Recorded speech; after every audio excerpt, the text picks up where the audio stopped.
Contract ملازمین کا KDA میں ریگولرائزیشن کے آرڈر کے بعد MQM پاکستان کے مرکز بہادر آباد میں رابطہ کمیٹی کے اراکین امین الحق راشد سبزوری اشرف اور مرکز labour division incharge Arshad Ansari سے ملاقات کی۔ تمام پیٹیشنرز نے اراکین رابطہ کمیٹی مرکزی لیبر ڈویژن سمیت تمام ذمہ دار سے اظہار تشکر کیا ہے۔ امین الحق کا کہنا کہ MQM پاکستان بغیر کسی رنگ و نسل قومیت تمام کانٹریکٹ امپلائیز کا مقدمہ لڑا ہے۔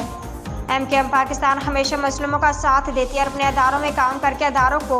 ترقی کی راہ پر گامزن کریں، نئی ٹیکنالوجی سیکھیں۔ لیبر ڈویژن اس وقت KDA سمیت کئی دوسرے اداروں میں CBA کی حیثیت سے کام کر رہی ہے اور وہاں کے ملازمین کے حقوق کے لیے کوشش کر رہی ہے۔ اس موقع پر موجود incharge labour division MQM Pakistan Arshad Ansari اراکین نے تمام کانٹریکٹ ملازمین کو مبارکباد پیش کی ہے۔ سرپرست employees union CBA unit incharge Syed Imran Hussain اراکین لیبر ڈویژن کی کاوشوں کے نتیجے میں کانٹریکٹ ملازمین کی بحالی کے بعد مستقل کر دیا گیا ہے، جو کہ خوشائن عمل ہے۔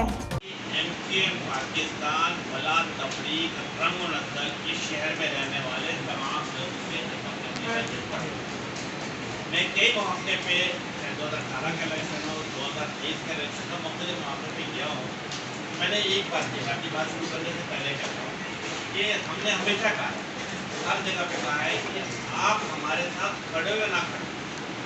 آپ ہمیں سپورٹ کریں نہ کریں، لیکن MQM پاکستان آپ کے ساتھ کھڑی رہی۔ MQM پاکستان اس شہر میں رہنے والے تمام لوگوں کو فون کرتا ہے، اس شہر میں رہنے والے تمام لوگوں کے مسائل حل کرنے پہ یہ قدم آگے بڑھ کر اپنا کام کرے۔ یہی وجہ ہے کہ ہر موقع پہ